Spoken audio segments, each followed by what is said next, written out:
Distant Hill Nature Trail is a magical place, a place where parents and children play, explore, discover, and meet new friends.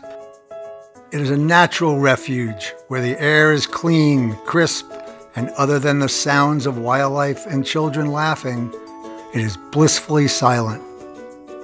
Distant Hill is a perfect place for families to get outdoors and connect with nature.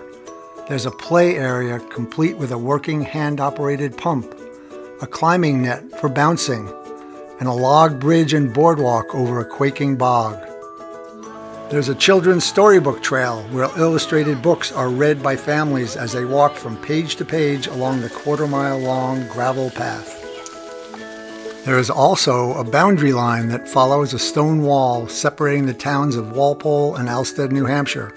This town line is a human concept that older children and adults recognize, but a boundary that the wildlife, plants, and younger children don't acknowledge.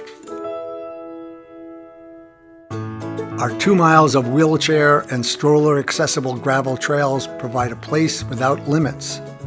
When the pavement ends, the adventure begins.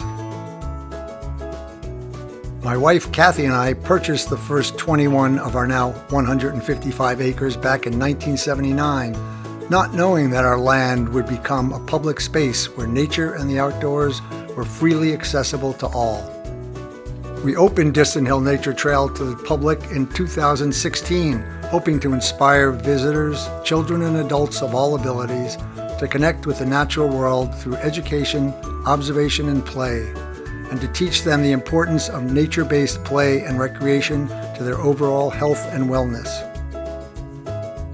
As the number of visitors grew, we quickly realized that additional parking was needed, as well as a place for school groups and families to sit and congregate.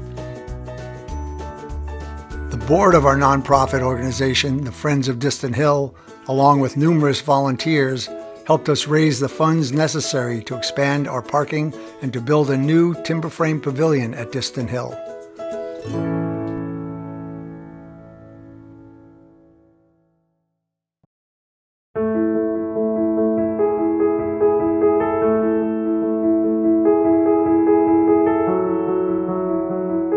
In the fall of 2023, the crew from M.E. Matthews of Westmoreland began the preparation work for both the expanded parking area and the pavilion foundation. The slab location was staked out, crushed stone was installed and compacted, and a perimeter haunch was excavated. Before the first snow arrived, a fence was installed around the foundation site to keep visitors off the compacted stone through the winter. Additionally, the workers from M.E. Matthews cleared the area for the expanded parking lot and installed the base gravel with plans to add the finished layer of gravel in the spring. As soon as the last snow had melted, the crew from Brendan Jones Concrete of Charlestown began the preparation for pouring the concrete. They laid plastic sheeting over the gravel, built the forms, and then backfilled them with stone to support the lateral forces of the poured concrete. To strengthen the concrete, they installed hundreds of feet of metal reinforcing rod known as rebar, with each length meticulously tied to adjacent rebar at every joint. Early the following morning, Carroll Concrete arrived from their Charlestown plant with 2 truckloads of dense 4,000-pound concrete. Each truck carried half of the estimated 17 yards of concrete needed for the pavilion slab. This closely coordinated operation required an all-hands-on-deck effort, as there is no pause button to push when you are working with concrete. When the pouring began, Brendan and his crew started shoveling and raking the wet concrete, while continuously vibrating the material to remove any air bubbles. Using a long straight edge, Brendan methodically screeded the wet concrete to level it and to create a smooth surface. The edges of the slab were leveled so that each of the 8 posts of the timber frame would sit on an even surface, ensuring that no trimming or shimming of the posts would be necessary. Brendan and his crew have gained a regional reputation for creating perfectly square and level concrete slabs and foundations. Not an easy task when working with a challenging material like concrete. After the concrete had cured, Brendan power troweled the surface into a smooth, durable finish. A few days later, he returned to cut expansion joints to ensure the slab would not crack from changes in temperature. Once the concrete slab was finished, the crew from M.E. Matthews brought in several truckloads of gravel for the finished surface of the parking area. Using a tracked, skid-steer loader, they spread the gravel to make it level with the top of the slab. Next, a worker used a large, vibrating roller to compact the gravel, creating a smooth, hard, durable surface suitable for wheelchairs. The expanded parking area can now accommodate more than 20 vehicles, a significant increase from the original 5 parking spaces available when Distant Hill Nature Trail first opened in 2016. It is now large enough to welcome buses from schools, retirement communities, nursing homes, and other local organizations. With our expanded parking area finished and the concrete slab cured and ready for foot traffic, people and their pets began arriving in greater numbers, anxiously awaiting the next step in the project.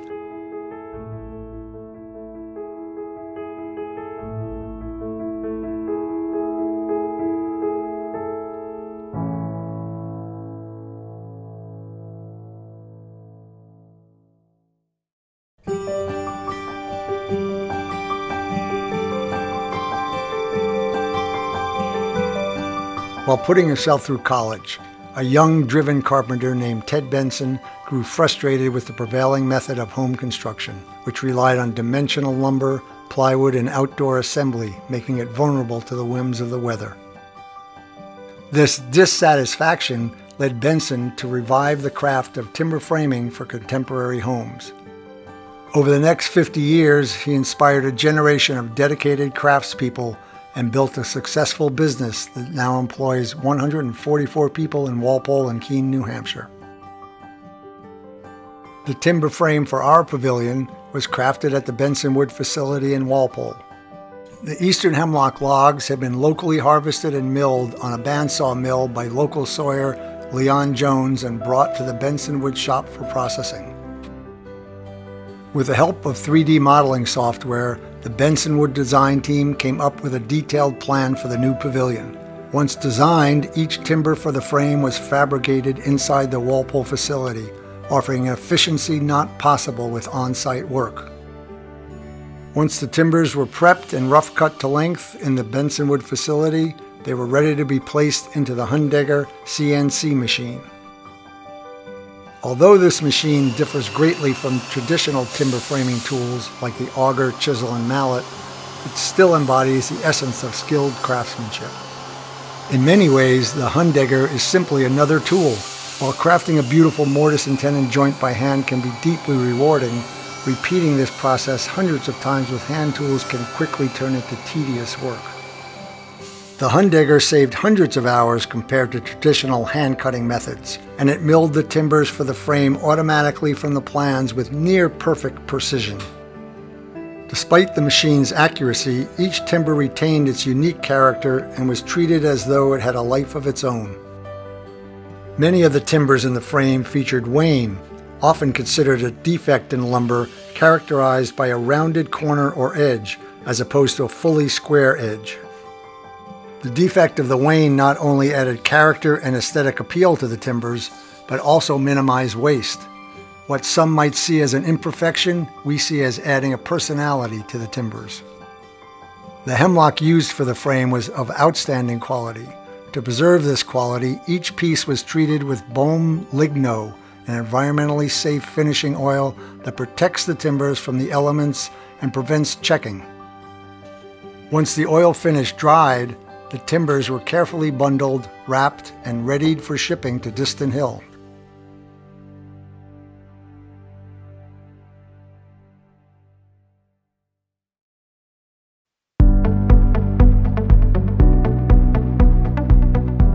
Because our pavilion was a relatively small timber frame, a large crane wasn't required to raise it.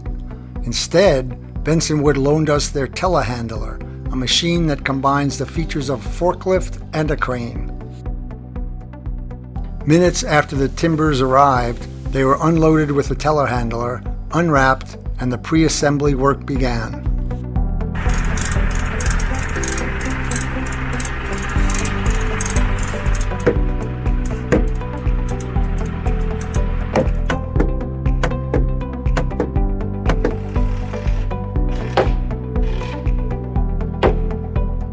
After the timbers were unloaded, Waddell & Daughters Forest Products of Langdon delivered a truckload of beautifully milled 1x8 tongue-and-groove roof boards. A few moments later, the telehandler began unloading and neatly stacking this shipment.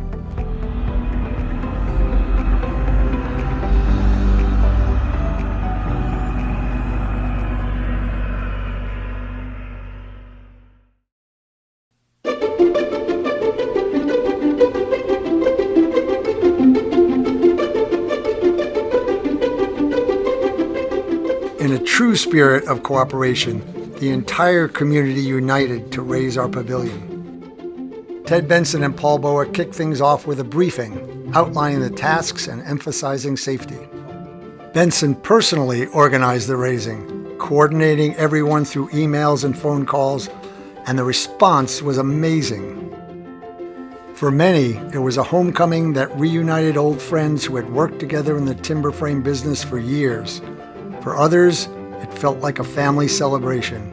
But for everyone involved, it became a collective community effort.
There could be a picture of Farrell. I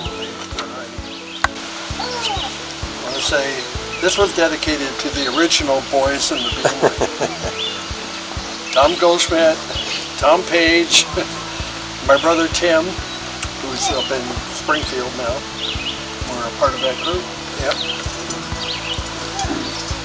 So, yeah, so let's sign Tom's book, and I'd love to get a photo.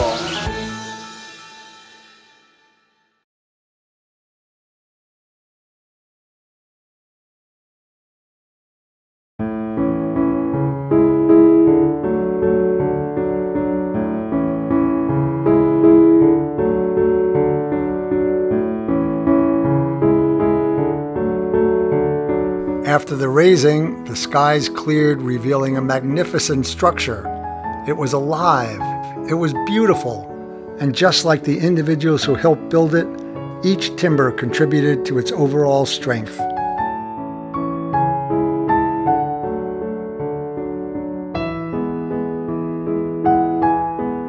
week later, the roofing work began with the help of volunteers, and a few weekends later, the last roof board was cut.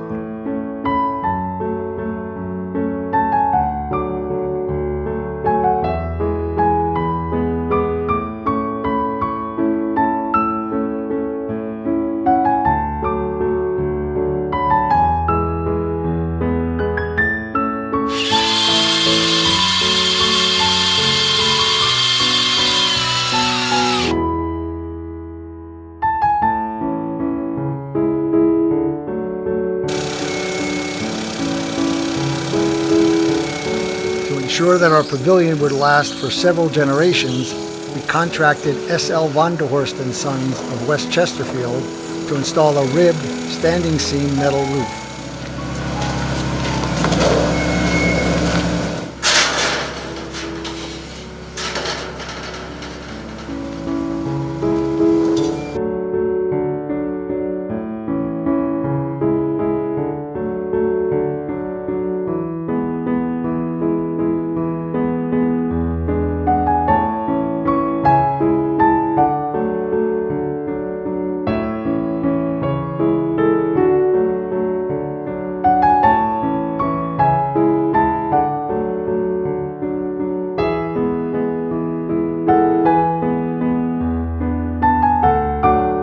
With the timber frame raised, the roof complete, and the wheelchair-accessible picnic tables assembled and installed, the first families came to enjoy the new pavilion.